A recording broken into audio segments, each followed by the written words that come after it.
And we are live at York Regional Police Headquarters in Aurora. We await this news conference where detectives will provide an update on Project Norte, an international labor trafficking investigation. So we'll bring you there live, actually, very soon, probably any moment now. 11 o'clock, just after 11, from 299 Queen Street West.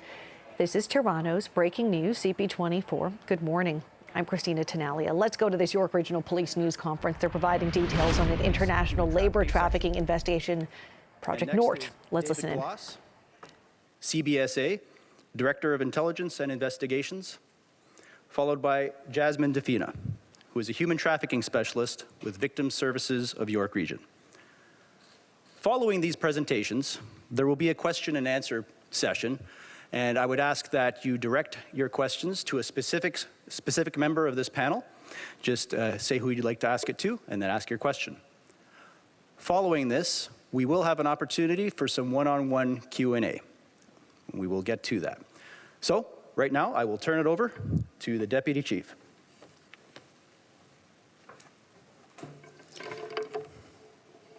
Good morning, everyone, and welcome to York Regional Police Headquarters. Thank you for attending today. The information we're about to share with you on Project Norte is as disturbing as it is compelling.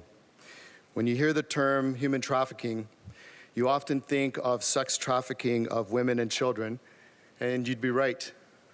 But human trafficking also refers to organized trafficking of people, sometimes foreign workers, by crime groups operating across international borders. These workers are coerced with promises of a better life, decent wages, quality housing, and eventually documentation. These are almost always false promises. As Detective Sergeant McBride will detail shortly, the victims in this case, 64 of them, were subject to deplorable living and working conditions with no way out. People that have been trafficked and exploited in this way are often desperate. They're scared to seek help, worried that they may be the ones arrested and deported, and fearful of retribution from their traffickers. We're here today to provide the details of this investigation, but more importantly, we're here to send a message to anyone finding themselves in a similar situation. And that message is, we are here to help. Nosotros estamos aquí para ayudarte. Police, CBSA, Victim Services of York Region, and the Canadian Centre to End Human Trafficking are only a few of the organizations able to help. York Regional Police is experienced in large-scale investigations, but as a result of the sheer number of victims and their needs for supports, we are grateful for their assistance. Of the numerous community groups who provided shelter, food, clothing, medical assistance, and other supports. I also want to point out that this case has affected everyone profoundly. Our members were shocked at the conditions that the victims were living in and wanted nothing more to do anything they could to assist them. I am proud of the compassion of our members that our members have displayed, as well as the members of our partner agencies that have been assisting us. I hope the victims understand that our compassion is genuine, that the assistance is available as long as they need. I want to appeal to the members of the media to help us raise awareness about labor trafficking and its terrible consequences. If anyone suspects a farm, factory, warehouse, or any other business mistreating foreign workers, please report it to the police or to the Canadian Centre to End Human Trafficking. If anyone knows someone that could be a victim, please reach out for assistance. And if you yourself find yourself in this situation, know that there are agencies out there willing to help and contact us. Finally, to our partner agencies, investigations of this magnitude could not be a success without the assistance and cooperation of our partners. Canadian Border Services Agency and the Provincial Human Trafficking Intelligence-led Joint Force Strategy members, as well as members of the Toronto Police Service and the Peel Regional Police Service and their human trafficking investigation sections. And a special thanks to Victim Services of York Region and the other community support organizations and the Mexican Consular Authority for their invaluable assistance in assisting these victims. Thank you.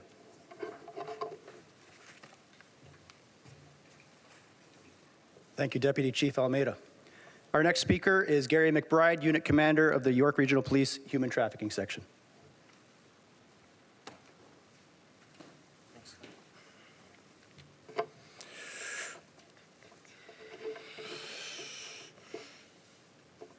Afternoon, everyone. As Sergeant Whitney just introduced me, I'm Detective Sergeant Gary McBride from York Regional Police Human Trafficking Section. So Project Norte began in November 2022 as a joint labor human trafficking investigation between York Regional Police and the Canada Border Services Agency. York Regional Police Human Trafficking Section received a complaint from one Mexican national about his work and living conditions in Canada.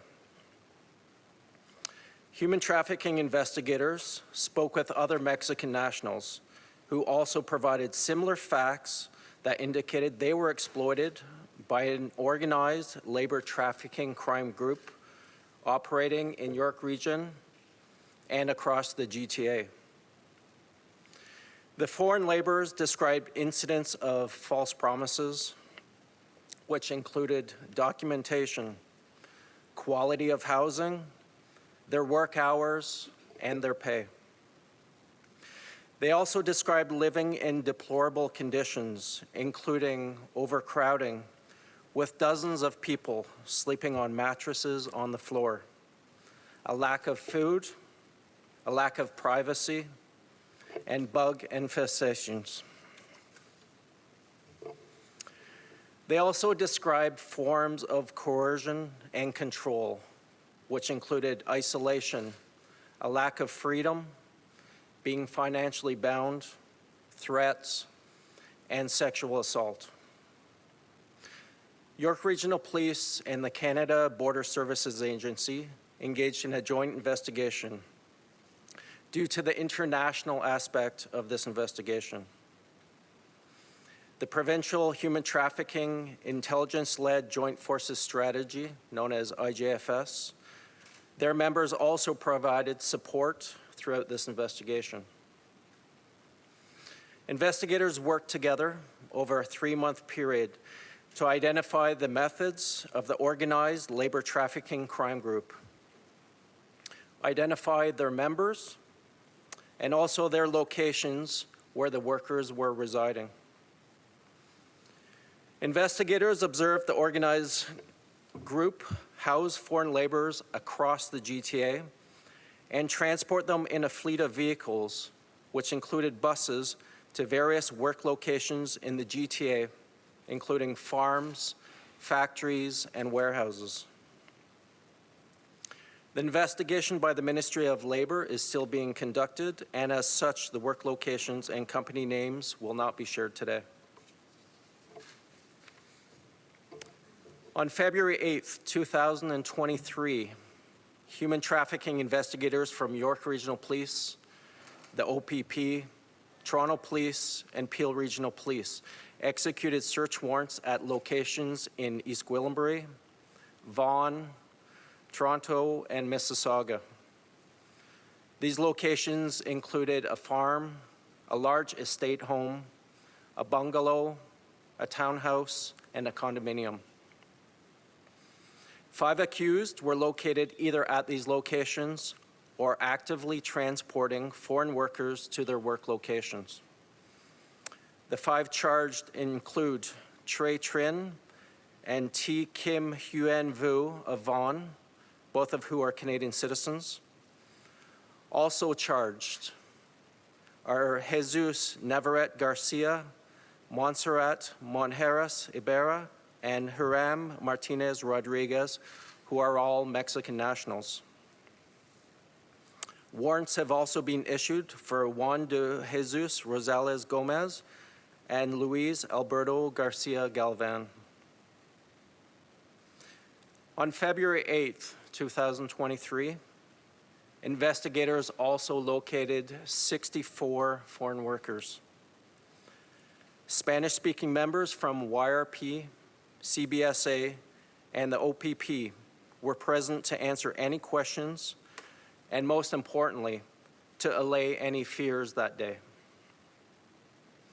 The workers were then offered an opportunity to come to a victim assistance center, which was set up in York Region and was the result of a partnership with a local faith-based group. 53 of those 64 foreign workers accepted the offer of assistance and were transported to the Victim Assistance Center, where again, Spanish members of police and CBSA were available to answer questions. Community partners, including Victim Services of York Region, were also present to provide additional clothing, as well as interim housing for those who required it. York Region paramedic services were also present to deal with any medical issues. A local business also assisted us by preparing Mexican-style food at the center throughout the day. The Mexican consulate in Toronto has also been in contact with their citizens to provide support and services as required. York Regional Police are asking other victims of labor trafficking to come forward. Any victims of labor human trafficking who are hesitant to come forward due to immigration status concerns should be aware that they have the right to support and protection under the laws in Canada. For anyone who still has concerns about speaking with the police, there are community supports available which will assist foreign workers, and there's also the Canadian Centre to End Human Trafficking, who can connect victims with services across Canada and also provide legal advice. We also want to remind the public that vulnerable people may be living in our communities and may be working right beside you. Please help break the chains of human trafficking by reporting suspicions to police, other government agencies, Crime Stoppers, or the Canadian Centre to End Human Trafficking. Thank you.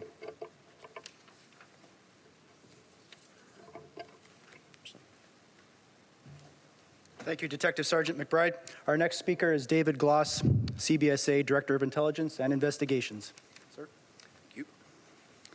Thank you. Good morning, everybody. Thank you all for coming and joining us here today. My name is David Gloss. I am the Director of Intelligence and Investigations for the Canadian Border Services Agency, the CBSA, here in the Greater Toronto Area region. I want to start off by thanking our partners at York Regional Police, the Ontario Provincial Police, the Toronto Police Service, Peel Regional Police, as well as the CBSA team for all of the hard work they put into Project Norte.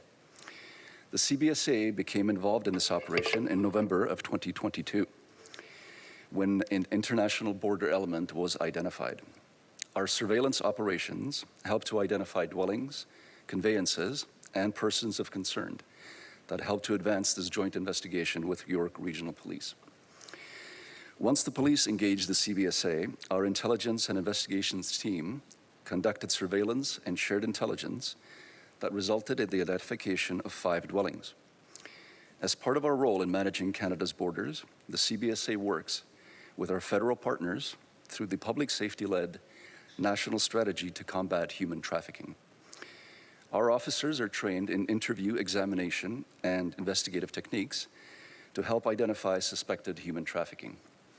They use proven indicators, advanced information, intelligence, innovative technology, and information sharing to carry out this mandate. The CBSA works closely with our local, national, and international law enforcement partners, as well as other government departments here in Canada, and we share relevant information on border and national security issues. Thank you for your time.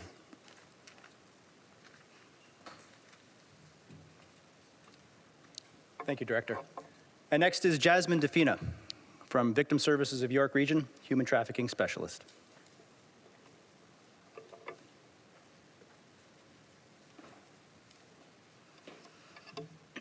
Good morning.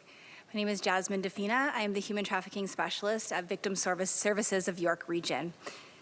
Victim Services of York Region is a nonprofit charitable organization that works in partnership with police to provide 24/7 crisis intervention support to persons that are victimized by crime or tragic circumstance.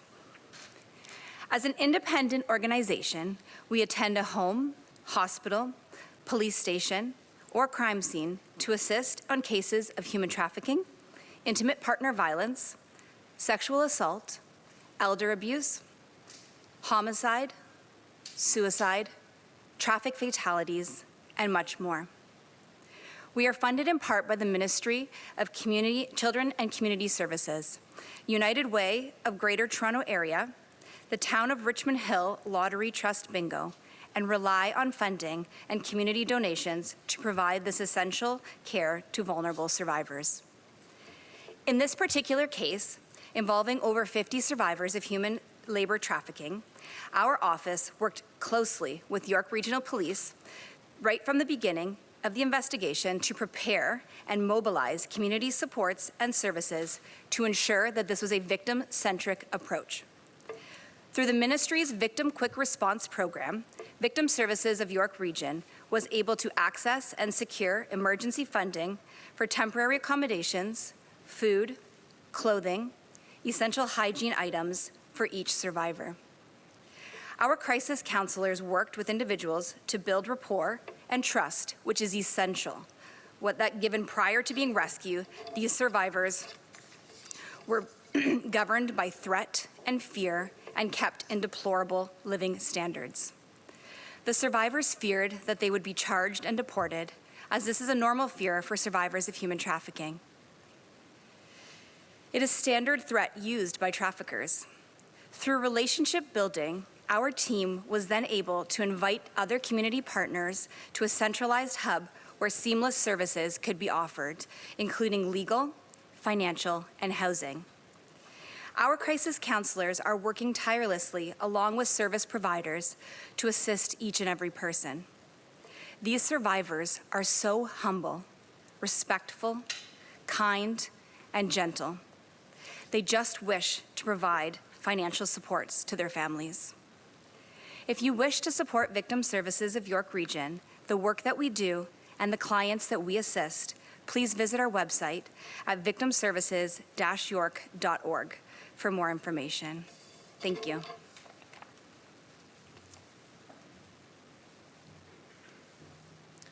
Thank you. We'll now have a question and answer period. Please direct your question to who you'd like to answer it, and the panel is right here for you.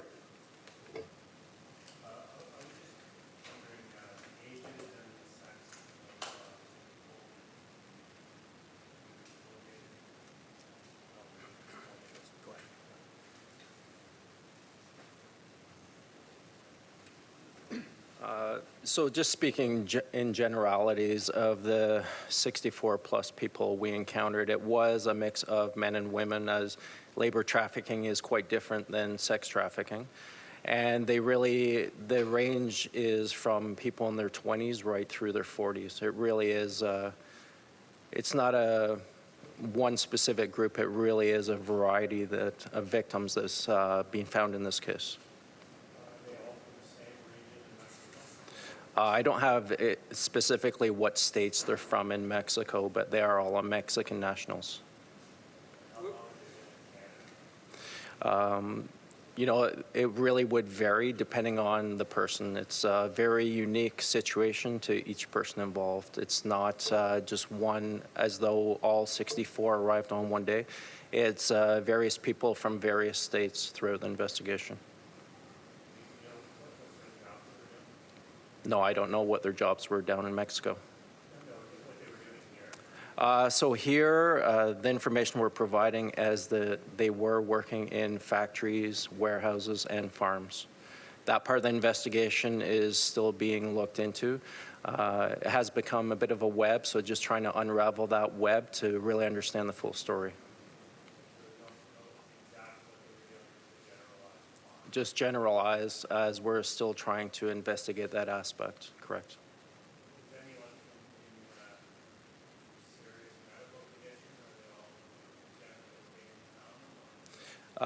People are generally okay, but as mentioned already, our partners from York Paramedic Services were on hand to provide any immediate or long-term care that was necessary that day.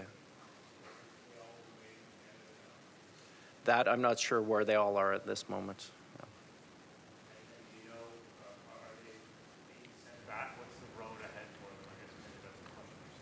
Yeah, it might actually be better from CBSA because that's really the aspect that they deal with.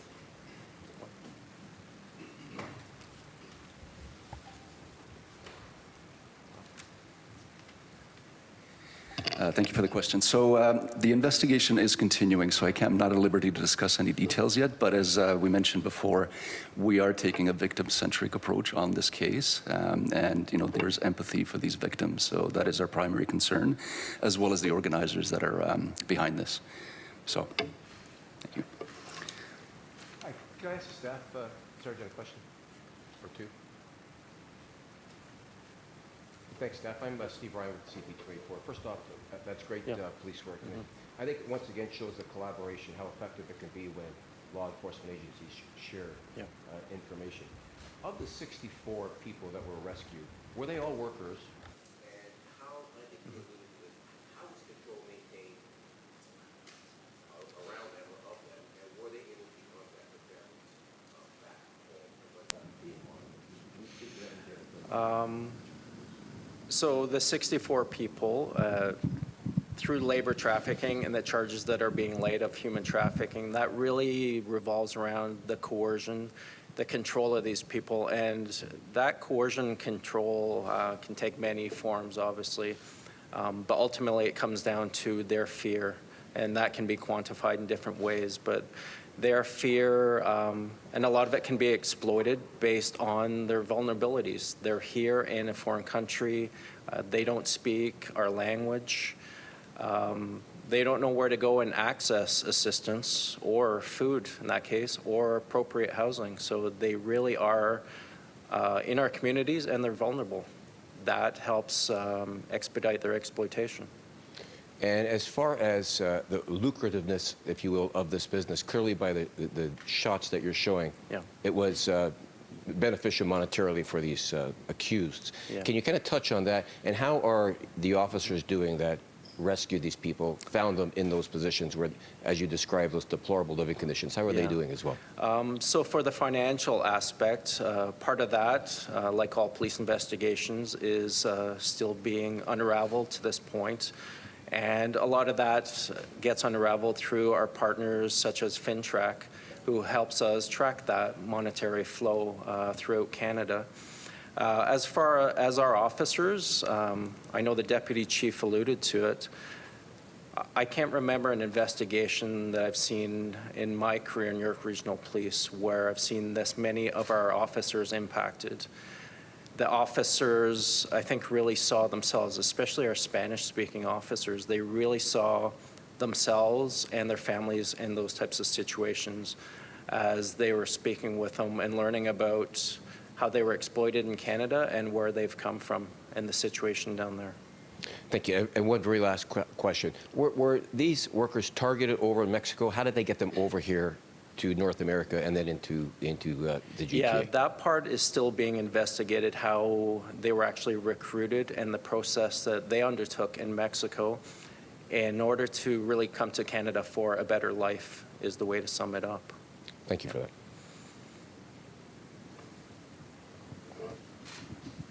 Hi. Do you know how long this organization has been operating and bringing workers here in these conditions?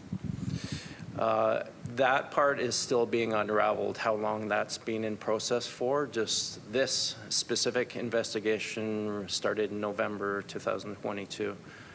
leading up till February when search warrants were executed and people were arrested for this investigation. And are you definitive that you've shut down the entire operation, or could there be some people still operating?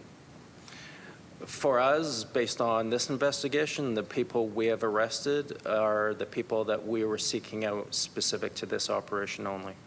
All right. And can I just get a clarification on the two person you said you issued a warrant for? Are they in custody now? What happened to these? No. So warrants have been issued for both of those people who are both Mexican nationals. The warrants were issued because we're not sure of their whereabouts at the moment. That's why the warrant was issued. And are the other people in custody, or? That's correct. Everyone has been arrested and charged that was named otherwise. Hi, thanks. Philip Leishanov from CBC. Just trying to confirm that there were other locations other than York. Can you name the municipalities or where else they were executed the warrants? Yeah, so on the day of search warrant, there were 5 locations where search warrants were executed. East Gwillimbury, which is just north of headquarters where you are today. Vaughan, which is also in York Region, the city of Toronto, and in Mississauga as well. Okay. And was there any indication that the actual employees... Okay, this is an update from York Regional Police on Project Norte, or Norte, in which York Regional Police officers were able to rescue 64 people from human trafficking. These were exploited workers from Mexico. There have been several arrests.